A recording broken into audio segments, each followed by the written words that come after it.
7:28 in the morning. The 3rd of June, 1991.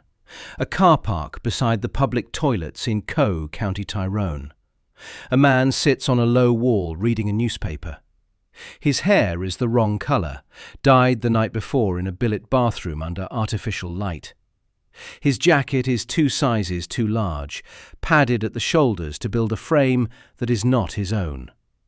Pressed flat against his ribs, under the quilted olive green of a working man's coat, is a loaded Browning high power.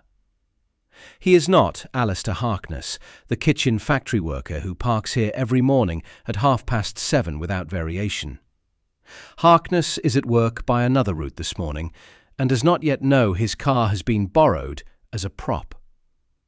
3 miles away, in a stolen Vauxhall Cavalier, 3 men of the East Tyrone Brigade are driving toward this car park to kill a man who will not be here. 2 of them have done this many times. One of them, Pete Ryan, is among the most wanted men in the province. None of the 3 know that the unit they belong to walked into exactly this kind of trap 4 years ago at a village called Loughgall, and that the man on the wall has been trained for nothing else but the 90 seconds that are about to begin. Start with the wall, because everything that follows hangs on it. The car park sits at Hanover Square, in the centre of Coagh, a village on the Tyrone side of the Ballinderry River, about 5 miles east of Cookstown.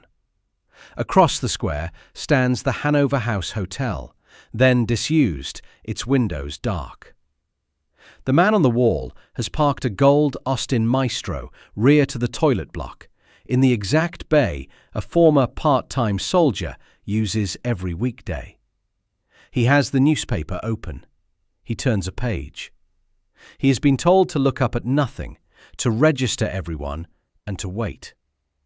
The documentary record establishes only this: the 2024 inquest into the deaths, presided over by Mr. Justice Michael Humphreys, neutral citation 2024 NI Coroner 22, confirms that the intended target was a former member of the Ulster Defence Regiment living in Coagh, a man who parked his private car in this car park each morning at around 7:30. In May 1991, RUC Special Branch received intelligence that the East Tyrone unit of the Provisional IRA intended to attack him. The inquest names the soldier on the wall only as Soldier L. It does not name the target at all. It refers to him solely as a former UDR member. The name in the cold open, Alister Harkness, a kitchen factory worker, a former part-timer in the 8th Battalion, comes from the press and from secondary accounts, and is spelled different ways in different places. So the record corrects one detail at the outset. The man being protected has a name everyone reports and the court would not print. Here is what the court did establish. A soldier volunteered to take the target's place. He drove the target's own gold Maestro to the car park. He insisted on being armed and carried a Browning pistol. The decision sitting underneath all of it was the one the families would later contest hardest. Rather than warn the target out of his routine and let the unit find an empty bay, the operation kept the bay occupied by a soldier dressed as the man who should have been sitting in it. The target, meanwhile, was managed out of his own mourning, moved to safety, his family relocated, his routine quietly rerouted, without being told why his car was about to become bait. The dyed hair and the padded jacket are reconstruction. They appear in press narrative, not in the extracted judgment. The substitution is the fact. The cosmetics are the colour added on after. To understand why 3 men were driving toward that wall, you have to understand who they were, and who they had been 4 years earlier. This is the East Tyrone Brigade of the Provisional IRA, the most aggressive rural unit of the war, and the one that had paid the heaviest single price for it. In May 1987, 8 of its members lost their lives at Loughgall when Special Forces soldiers opened fire during an attack on a police station. The inquest into Coagh frames that history in a single line. This bloody recent history provides the backdrop to the events at Coagh. Loughgall is the precedent. It is not the story tonight. What matters is that the brigade did not stand down after it. It rebuilt. By 1990, it was operational again, and the inquest lists the trail of attacks the security forces were measuring it by. In August 1988, the brigade detonated a bomb against a coach carrying soldiers near Ballygawley. 8 died. There was the attack at a garage in Coagh itself in March 1989, in which 3 men, Leslie Dallas, Austin Nelson and Ernest Rankin, were shot. There was a former UDR man, Derek Ferguson, shot in Coagh on the 9th of April 1991, 8 weeks before the events on the wall in the same village. And on the 31st of May 1991, 3 days before, the brigade attacked an army barracks at Glenanne and 3 soldiers died. That was the rhythm. That was the file the state was reading.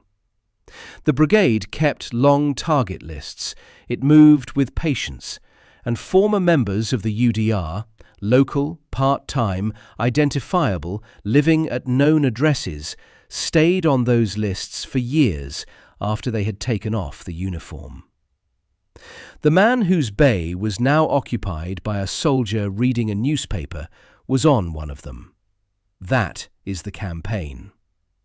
Now the 3 men inside the car. The standard forms of their names, taken from the inquest record, are Lawrence Joseph McNally, Anthony Patrick Dorris, and Michael James Ryan, the man the world knew as Pete Ryan. Accounts diverge even on the spellings. Dorris is sometimes written with 2 R's. McNally's first name is rendered both Lawrence and Lawrence. The court used Lawrence, single R Dorris, and Michael James Ryan. The driver was Tony Dorris. The cold open does not give his age, and there is a reason to be careful with it. Most accounts and Wikipedia call him 21. The inquest gives his date of birth as the 4th of January 1969, which makes him 22 on the morning he died, and the Kane archive agrees. So the record corrects one detail. The documented age is 22. 21 is the figure you will see almost everywhere else. He was from Coal Island, in a relationship, with a daughter around 3 months old, and the court noted he had no criminal record of any significance. On this morning, he was the driver, and he was unarmed. Lawrence McNally was the most experienced of the 3. He was 39, born in Magherafelt in 1951, living across the border at Ty Holland in County Monaghan. He had been convicted of explosives and firearms offences as far back as 1973. He had a partner and a young daughter. He was the senior operator in the car. And then Pete Ryan. The cold open calls him among the most wanted men in the province, and that line stays as the audience first heard it. But the record asks for a quieter, more exact frame. The phrase, as a superlative, is not in the documentary record. His legal name was Michael James Ryan. He was 35, born at Ardbow in 1955. He had escaped from Crumlin Road Prison in Belfast in 1981, been convicted in Dublin that same year of the escape, of shooting with intent and firearms offences, served his term and was released in 1989, after which he was on the run in Monaghan. He is reliably described as a long-sought, experienced East Tyrone gunman, reported to have led the unit that attacked the Derryard checkpoint in December 1989. So, one of the most sought-after men the security forces were hunting in that part of the province. But the unverifiable superlative is the cold opens, not the courts. His presence in the car is the signal. A man of his standing did not turn out for routine work. The inquest itself records that Special Branch knew Ryan and McNally were among the potential candidates to carry out the planned attack. Which brings us to the intelligence, and to the decision that the whole operation turns on. In May 1991, the warning landed on Special Branch's desk. East Tyrone PIRA intended to attack the former UDR man at the car park. The state had a choice. It could lift the target out of his routine and quietly tell him to stay away, and the unit would arrive to an empty bay and drive off, free to try again on a day no one was watching. Or it could leave the bay occupied, substitute a soldier for the man, and meet the unit at the moment it arrived to carry out the attack. It chose the second. On the question of exactly what the intelligence said and whether an arrest was ever genuinely the intention, the record is contested, and the inquest stops short of resolving it. But the shape of the decision is not in doubt. The state had moved from reacting to East Tyrone attacks to preempting them at the moment of attack. That is the difference between 1987 and 1991. At Loughgall, the brigade walked into a defended building. At Coagh, the trap walked out to meet it, sat on a wall, and opened a newspaper. Consider what that required. This was a British Army Specialist Military Unit, the inquest's term for the Special Forces Detachment that the press and everyone else simply calls the SAS. The operation around that one seated figure was layered. There were 2 observation posts on the approach road. There was a soldier, designated Soldier H, placed inside the disused Hanover House Hotel, because he had the facial recognition to identify the unit. On the 31st of May, he had recorded video from that window. There was a reaction and arrest group of around 6 soldiers, E, F, G, I, J and K, positioned roughly 50 metres back behind the hotel.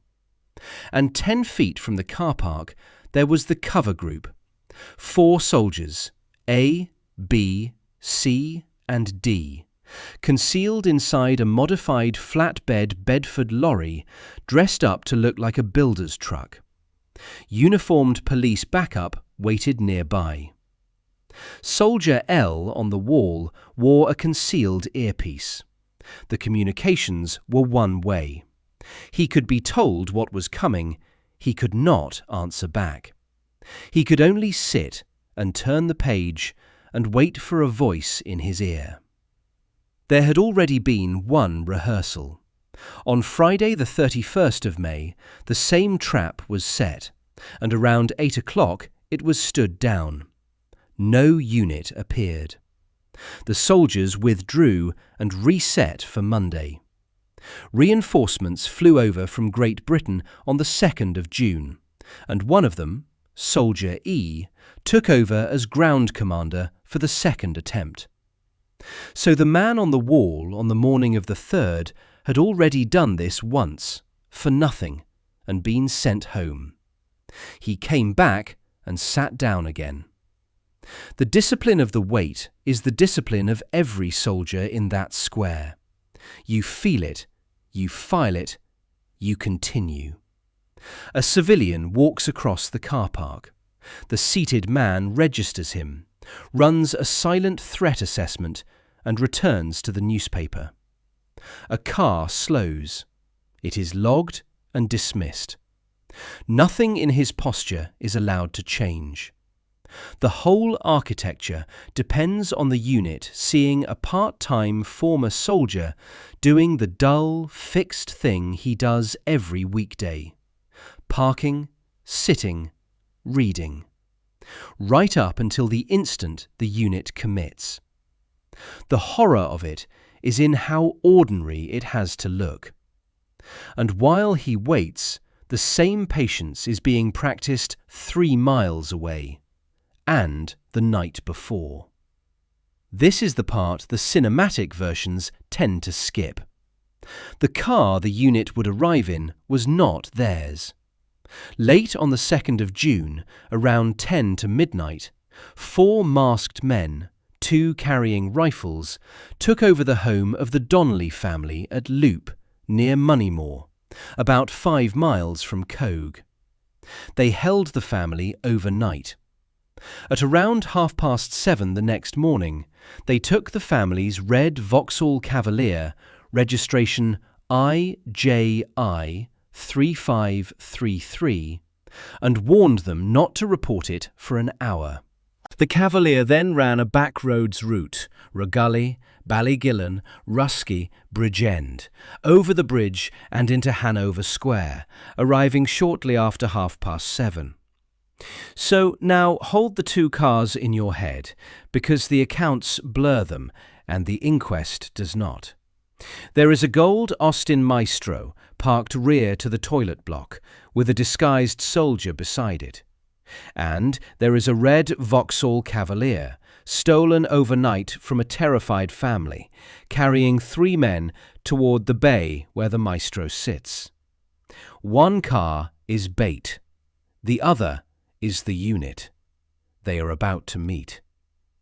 In the cover team lorry, 10 feet away, the transmissions narrow. The observation posts hand the Cavalier up the approach road. Soldier H, at the hotel window, gives the commands that the inquest records word for word. Red car 3 up. Then, stand by, stand by.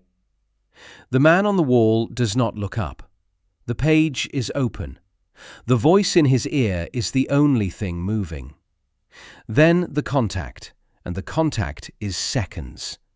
Hold the times. The Cavalier turns into the car park entrance and halts. The rear door opens. A man inside shoulders an AKM rifle and raises it toward the seated soldier. Soldier H transmits the last command. Go, go, go!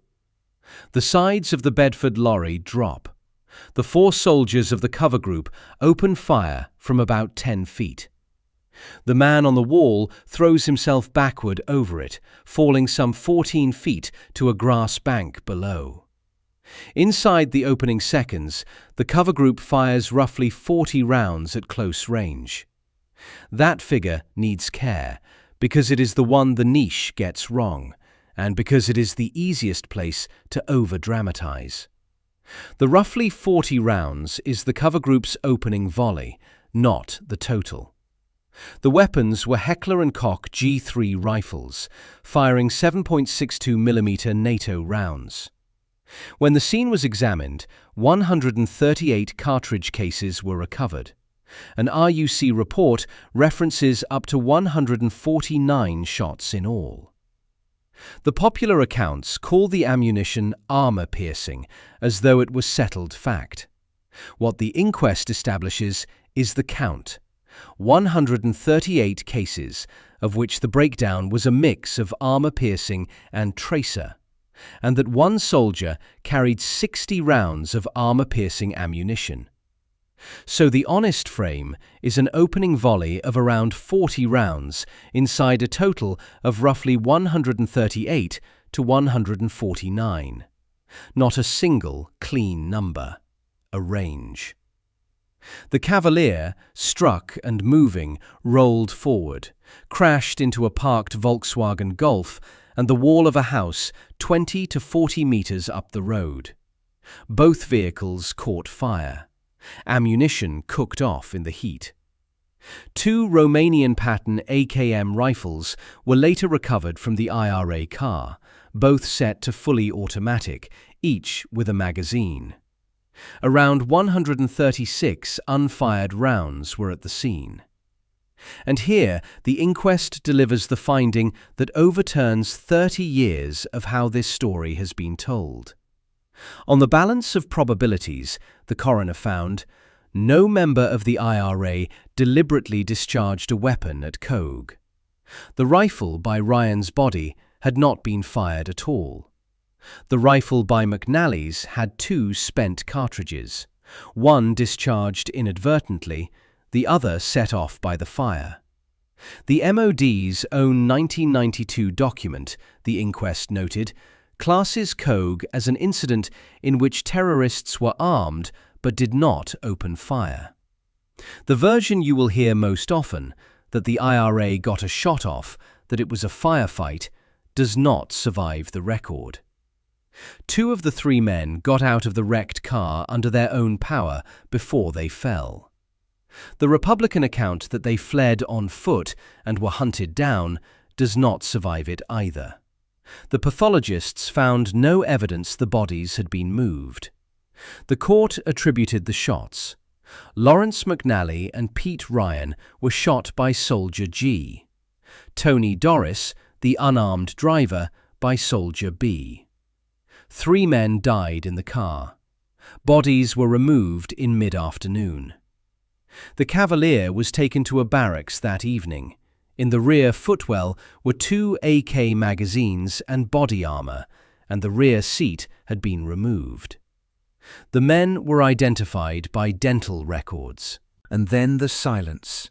The part of this story that is not 90 seconds long, but 33 years long. The soldiers who fired have never been named in public. In the record, they are letters. The debrief was classified for decades. The former UDR man, whose bay had been borrowed, learned the full shape of what had happened to his morning only later. This is not a prosecution. It is a case file, and for a generation the file did not close, and it did not open. There was a 1991 to 1992 police investigation and a decision not to prosecute. Then, for a very long time, nothing the public could see. What broke the silence was the inquest, and what the inquest found needs to be carried exactly, because it does 2 things at once that are easy to collapse into one. First, the use of lethal force was justified.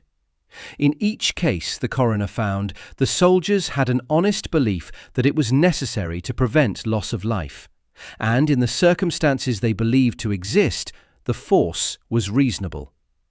That is the headline. But it is not the whole finding, and the second part is separate. The same coroner found that the operation was, in his words, not planned and controlled in such a way as to minimize to the greatest extent possible the need for recourse to lethal force. He went further. The plan, he said, was conceived in a manner that made the use of lethal force highly likely, if not, in fact, inevitable. The reaction group, the soldiers nominally there to make an arrest, had been placed about 50 metres away, 7 to 10 seconds from any signal to move. There was, the coroner said, never any realistic prospect of an arrest. Both findings are true together. The inquest cleared the SAS, misstates it. The inquest found it was unlawful, misstates it just as badly. It found the shooting justified and the operation built so the shooting was all but certain. Here is where the families have always stood and where the language belongs to them. The men's relatives and Republican commentators have described Coagh as a shoot-to-kill operation, a kill zone, in their solicitor's phrase, deliberately set up. The Drivers' Council called the shooting of an unarmed man an execution. That is their framing, and it should be attributed to them every time, because the coroner did not make a shoot-to-kill finding. In the judgment, the phrase appears only as something alleged by others. What the coroner did find on the planning is the part that gives the family's case its weight. There was never any realistic prospect of arrest. He partly vindicated them on the planning, while rejecting the shoot-to-kill characterization outright. The record is contested. The inquest stops short of resolving the question of intent. There is more in the findings, and it is the most cinematic real detail in the whole case, the part every other version skips. A surveillance soldier had video recorded the entire engagement from close range. That video was deliberately destroyed by soldiers who feared it showed special forces' faces. The police were never told. The coroner said there could scarcely have been more probative evidence than a video taken from close range showing the arrival of the car and the engagement that followed, and that the soldiers' attitude to its destruction demonstrated, in his words, a clear and unequivocal willingness to subvert the rule of law. The senior army response, he said, had been to excuse, justify and support such reprehensible conduct. Tasking sheets, radio logs and debrief notes were gone too. The police investigation itself the coroner called woefully inadequate. Evidence at the scene disregarded. The planning never examined at all. Had this inquest not been held, he said, many of the facts would simply never have been known. He referred several soldiers to prosecutors over the planning and over the destroyed video. And the question that links Coagh back to Loughgall sits underneath all of it. How much did the security forces know and when? At Loughgall, the answer has long pointed at penetration of the brigade from inside. At Coagh, no source ties a named agent to the betrayal of this specific unit. The inquest was careful. Special Branch had intelligence that the attack would come, and knew Ryan and McNally were among the candidates to carry it out. But the soldiers on the ground, the coroner found, did not know in advance the identities of the men who would arrive. The precise content of what Special Branch held and how it got there, the record does not give up. It is the same unanswered question that sits under Loughgall, asked a second time, and the documents stop in the same place. The legal trail did not stop in 2024. It is not a vacuum. It is deferred accountability stretched across 3 decades. A 1992 decision not to prosecute. The inquest in 2024, which beat the Legacy Act deadline by about 3 weeks. A judicial review in 2025 in which a relative of Tony Doris challenged the finding that shooting the unarmed driver was lawful, the court dividing on whether that relative was his sister or his daughter, which is why the safest description is simply a relative. The High Court dismissed it. And on the 16th of April 2026, the Court of Appeal dismissed the appeal, holding that the driver could not be disaggregated from the others, that he was part of a collective threat to life in a fast-moving situation, all of them part of a plan to carry out the attack, and that the coroner's decision was compatible with Article 2 of the Convention. That is the current endpoint. Tony Doris was a cousin of a leading Sinn Féin figure, a fact worth noting plainly and leaving there. And one more correction the record insists on. Coagh itself never reached the European Court of Human Rights. The Strasbourg case people reach for, Kelly and others against the United Kingdom, was about Loughgall, and even that found only a failure to investigate properly, not an unlawful shooting. Coagh's reckoning came domestically, late, and in a coroner's court. So set it beside Loughgall one last time, because that is the whole argument. 8 men in 1987, 3 in 1991. The same brigade, the same enemy, the same method. A trap built around the moment of attack, sprung by the same kind of unit. The difference is only that in 1991, the trap no longer waited at a building for the brigade to come to it.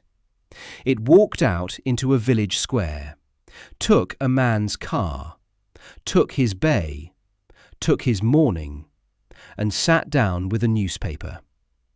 The architecture that produced 8 deaths produced 3 more. And the question that has never been fully answered about the first, how much was known and when, is the same question that closes over the second. Alister Harkness went to work that morning as a kitchen factory worker and came home that evening as the same man entirely, because someone he would never meet sat on a wall in his place, dyed his hair the wrong colour, opened a newspaper, and did not look up. 3 men died in a burning car on a street where everybody knew everybody. The soldier who drew them there has never been named. The newspaper was still on the ground when he stood up. He did not pick it up. And 4 years after Loughgall, the East Tyrone Brigade had learned everything except the one lesson that mattered.